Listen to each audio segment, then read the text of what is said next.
I'm going to show you how we built our first watermelon raised garden bed. First thing we had to do was decide on a spot, and this was the one right in front of the house on the right side.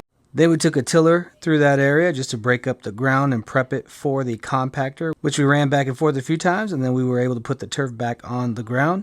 And then as you can see, we got the lumber in place. We decided to go with non-treated cedar picket planks because we didn't want any chemicals seeping into the raised garden bed. Then we just measured everything out and cut all the pieces down to size to fit that overall raised garden bed design that we chose at the beginning. My wife basically built the short and long sections so we could start putting them together. We used Velocity pocket screws to keep the whole structure together, and everything came together fairly easily, very nicely. We just had to level some parts of the ground just to make sure that the raised garden bed would hold all the dirt, and of course the watermelon and flowers and other things that we planted in there. Alright, here it is, raised garden beds. It's essentially 4 boxes. It's going to act as the weed barrier. Braced it here in the center. Hopefully that's enough. I'm going to accept it, because if I nitpick it, I'm going to rip it all down. Look at me, Bob the Builder.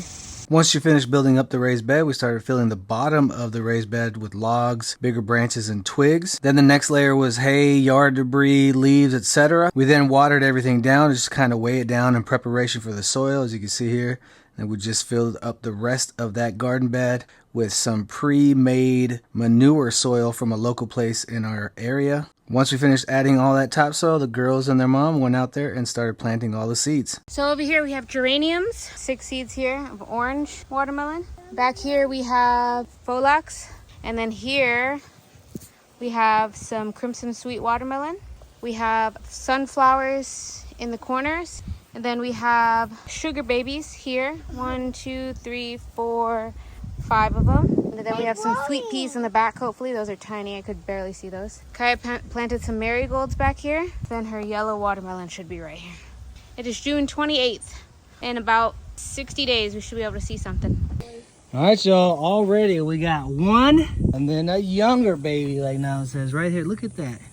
It's tiny. Look at that little guy right there. Yeah, it's coming up. All right, well, look at that. We got 1, 2, 3, 4, 5, 6, 7 that already sprouted. A little baby one right there. 8, 9, 10, 11.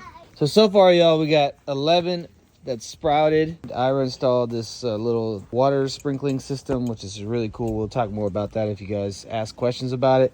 But we might get some watermelon this year. All right, y'all, here is the latest status. We got some watermelons coming out of the left one, some watermelons growing up in the middle, even got a corn stalk, actually 2 corn stalks right there. Some flowers are coming up, but this one is just flourishing like crazy. Yeah, we're gonna get some nice water. Look at the vines, it's coming all the way out here. And we're gonna show you exactly what our efforts have produced here when we can pick the watermelons, hopefully soon. But I'll definitely make that video for you and post it. And definitely get any feedback, and we'll share any advice or tips that we have after we see the type of results we got. But very happy that quite a few of them have flourished and it's growing, and we're going to get somewhat of a harvest. As always, follow for more tools, tech, DIYs, and amazing deals.